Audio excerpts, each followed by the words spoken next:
তার দোষ কি ছিল? তার দোষ কি ছিল আমাকে বলেন। আপনি আমার ধর্ম নিয়ে এভাবে বলতে পারেন না।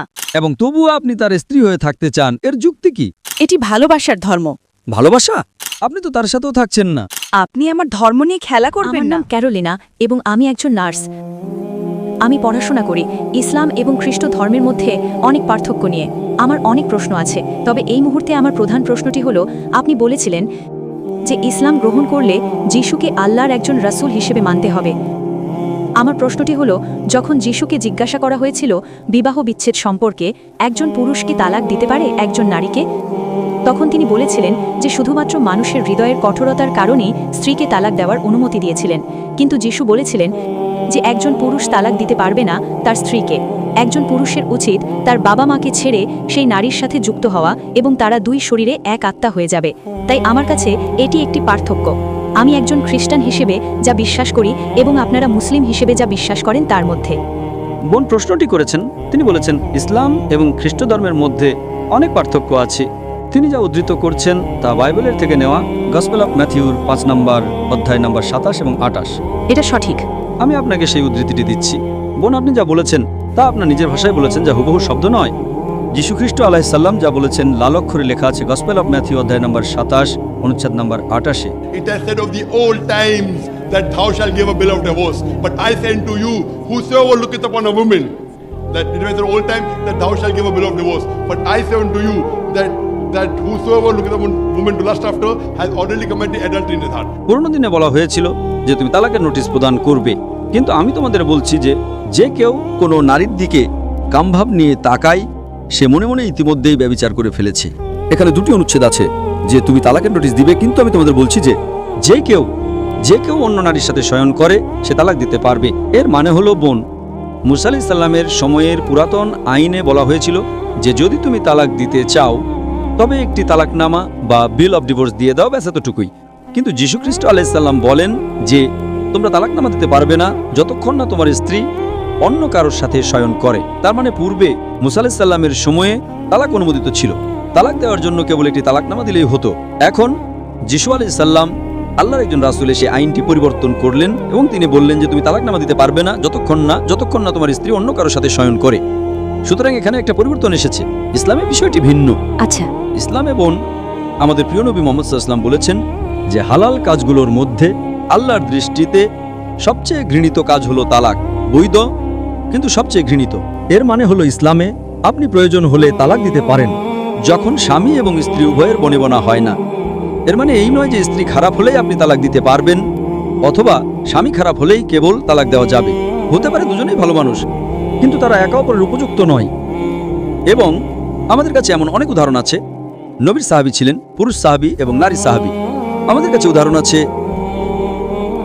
জায়েদ রাদিয়াল্লাহু আনহুর এবং তার সাথে আরেকজন সাহাবী, একজন নারী সাহাবী জায়নাব রাদিয়াল্লাহু আনহা। তাদের বিয়ে হয়েছিল, তারা দুজনে ভালো মানুষ ছিলেন, কিন্তু তাদের বনেবনা হচ্ছিল না, তাই আপনি তালাক দিতে পারেন। অথবা এমনও হতে পারে যে একজন ভালো নয়, স্ত্রী ভালো নয়, স্বামী তালাক দিতে পারে। স্বামী ভালো নয়, স্ত্রী তালাক নিতে পারে, খোলা দিতে পারে। তাই ইসলামে মুসা আলাইহিস সালামের সময়ের মতো নয় যে তালাকনামা দিলেই খালাস খুব সহজ, অথবা যিশু আলাইহিস সালামের সময়ের মতো নয় যে আপনি তালাক দিতেই পারবেন না যতক্ষণ না আপনার স্ত্রী ব্যভিচার করে। ইসলামে আমাদের ভালো এবং মন্দ দিকগুলো বিচার করতে হবে এবং তার উপর ভিত্তি করে ইসলামে সর্বশেষ ও চূড়ান্ত রাসূল এসে বলেছেন তালাক বৈধ বা অনুমোদিত, কিন্তু তার সর্বশেষ অবলম্বন হিসেবে, এবং কিভাবে তালাক দিতে হবে তার বিস্তারিত বিবরণ দেওয়া হয়েছে। তাই এটাই হলো মুসা আলাইহিস সালামের শিক্ষা, যিশু আলাইহিস সালামের শিক্ষা এবং নবী মুহাম্মদ সাল্লাল্লাহু আলাইহি ওয়াসাল্লামের শিক্ষার মধ্যে পার্থক্য। আশা করি এটা পার্থক্যগুলোর উপর কিছুটা আলোকপাত করেছে। ধন্যবাদ। আপনি কি আমার সাথে একমত যে খ্রিস্টান ধর্মে বিবাহ এবং ইসলাম ধর্মে বিবাহ আলাদা, নিয়মগুলো আলাদা? হ্যাঁ, আলাদা নিয়ম আছে, নিয়মগুলো আলাদা, কিন্তু কোন নিয়মটি বেশি ভালো বোন আমি আপনাকে প্রশ্ন করছি। মুসা আলাইহিস সালামের সময়ে যে কেউ তালাক দিতে পারত, খালাস, ভালো খারাপ কুৎসিত যাই হোক। খ্রিস্টান ধর্মে কেবল তখনই তালাক দিতে পারবেন যদি আপনার স্ত্রী ব্যভিচারে লিপ্ত অবস্থায় ধরা পড়ে। ইসলামে যদি আপনাদের বনেবনা না হয় তবে দিতে পারবেন, যদি তারা ভালো না হয় তবে দিতে পারবেন, তবে এমনিতে নয়। এটা বৈধ, কিন্তু আল্লাহর দৃষ্টিতে সবচেয়ে ঘৃণিত। আপনি কোনটি পছন্দ করবেন? আমি আমার ধর্মকেই পছন্দ করি এবং আমার জীবনের শেষ পর্যন্ত একজন পুরুষের সাথেই থাকতে চাই। ঠিক আছে, যদি স্বামী এসে আপনাকে প্রতিদিন মারে, সে মদ পান করে, আপনাকে প্রতিদিন মারে, নীল এবং কালো দাগ ফেলে, প্রতিদিন আপনার চোখ কালো হয়ে যায়, আপনি কি তার সাথে থাকতে চাইবেন? আমরা আলাদা হতে পারি, কিন্তু আমরা আবার বিবাহ করতে পারবো না, এটা ভিন্ন বিষয়।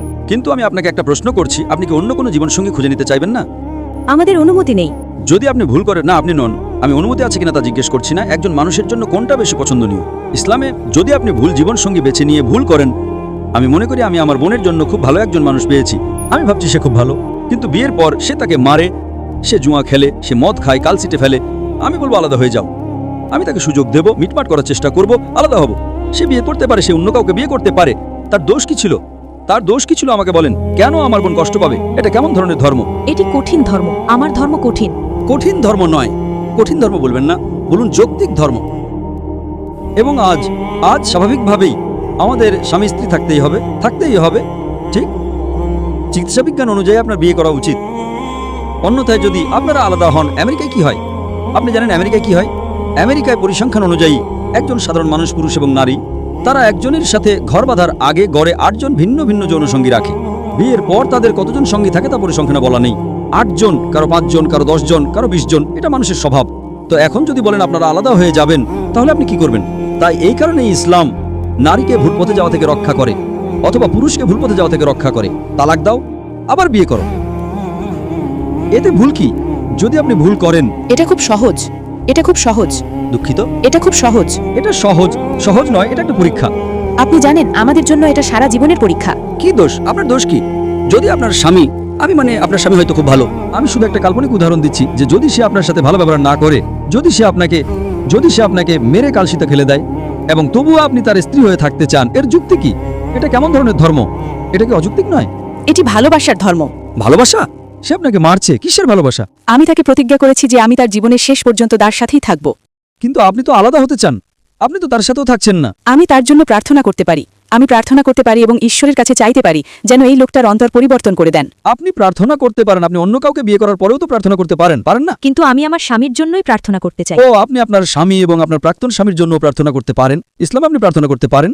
আমরা সবাই আমার বাবার জন্য প্রার্থনা করেছিলাম এবং তিনি পরিবর্তিত হয়েছিলেন মদ্যপান থাকার 30 বছর পর। তিনি বদলেছিলেন। আলহামদুলিল্লাহ, আল্লাহ তাকে হেদায়েত দান করুন। ঠিক আছে।